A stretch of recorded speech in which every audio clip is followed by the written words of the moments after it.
over here at my parents' house. He's my first cousin. My mom's his aunt. My mother's his aunt. We are over here having dinner with the kids and stuff about 50 yards away. About 100 yards away, actually. My parents got 4 acres here in the middle of Austin. And we are here just discussing and talking about what's happening in the world. And I said, why not do a Facebook mentions in the hot tub? So that's what we're doing.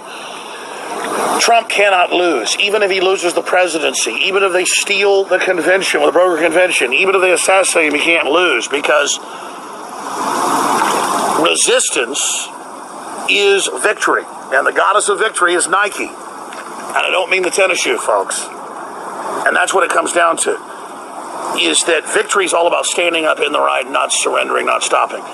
Even if his body fails, the office Trump's in is bigger than the billions of dollars he has. He said that today in Ohio when people were trying to attack him. He said, it isn't about me.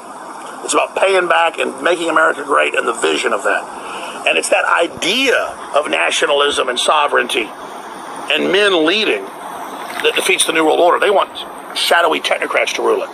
So even if Trump, quote, politically falls or is demonized or scandaled out of existence, the power structure is panicking. They must think they're on acid, Buckley said before we shot this, because everything they do turns against them. Every dirty trick they try that worked in the past doesn't work anymore.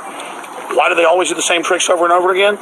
Because in the past it works. And if something isn't broken, don't fix it. If something is working, keep doing it. Well, it's not working anymore. And everything they try doesn't work. Everything new doesn't work. So they go back to old stuff in the last year. It doesn't work. And it's the same experience InfoWars has had and that I've had. They're out of bullets.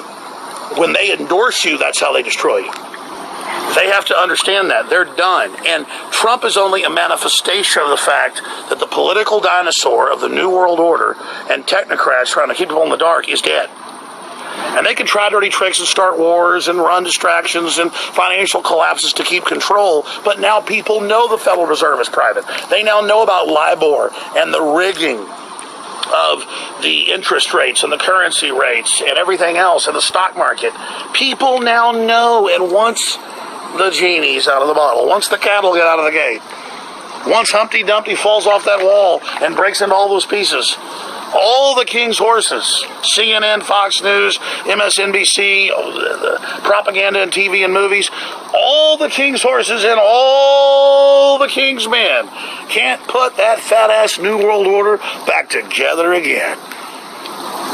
Now, as this system collapses, we can get some far worse things coming in. So we got to be liberty involved, informed, and reaching out to others. Look how beautiful the surface of the water is right there. The robot eye can't pick it up. It is such a incredibly gorgeous evening. And think about how the elite want to train us and teach us that they're God and they control the world and they want to play God and all this genetic engineering is because they're not God. And they're control freaks. They are pathetic, weak people who absolutely hate the spirit of liberty that refuses to submit to their tyranny. So I'm here to tell you right now, folks, from my heart to yours, from my soul to yours, from my intellect to yours, from my guts to yours, I want you to succeed. I want your family to be successful. I want humanity to go to the stars. I don't care what color your skin is. I know your blood's red. I know your ancestors went through hell to get you here. Our greatest obstacle is all the liberty and all the plenty that we've been given. And all the prosperity. That tends to make us decadent, not appreciate things, and let our basic freedoms be stolen because our base needs, our bestial, our genetic needs, our physical needs are still attained. A man with a full belly isn't going to revolt. But there's a point when they come to steal the soul itself that a man, even with a full belly, will stand up and say no. And you got to realize that. Our bellies may be fat, full of GMO poison, but it's killing us. But our souls are starving for the truth of liberty.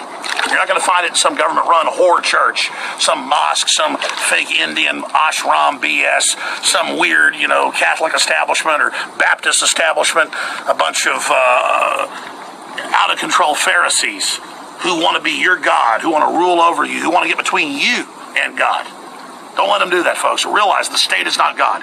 Why do you think agnostics and even atheists and even occultists, a lot of them were Christians, a lot of them were Masons, but there was a lot of people involved that were into the occult who were part of the founding fathers. They weren't perfect, but I don't sit here and judge them. They at least said, we have God-given rights to be above the state, knowing that we have a connection to the infinite, a connection to the divine, and that we transcend the state through that, and the state seeks to shutter that incredible light that the human soul has. And that's what I'm talking about here with you tonight. Now, my phone's about to die, but wild horses couldn't drag me away from this fight. And I want to salute all of you that have fought for liberty and realize what matters is getting your heart right with God and your heart right with your family and standing up. It's the animating contest. It's the fight. It's the journey, not the destination, that decides the destination.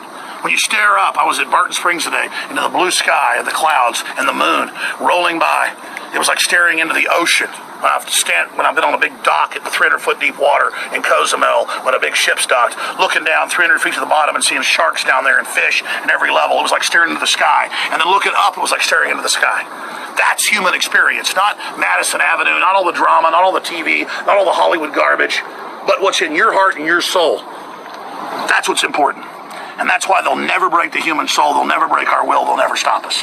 And they can't stop Donald Trump because he's only some sea foam on a giant wave on the leading edge that is the manifestation of the human desire to reach to the stars and to reach into other dimensions and to reach into the soul and the mind and to discover the mysteries of the universe. Look at that moon.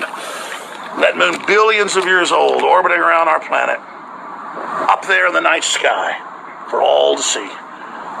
We can reach out and touch it, and our children will undoubtedly be on it if we stop the globalists, because the globalists sell this idea that they're empowering humanity. Their nanny state is meant to end humanity's desire and lust and passion and drive and commitment to innovation, commitment to trailblazing, commitment to rugged individualism, commitment to free will, commitment to free association, commitment to light. Nothing will stop the light coming into the world. The New World Order will fall. It's a counterfeit. You people don't illuminate anything. You are the darkness, the frozen night circle of hell.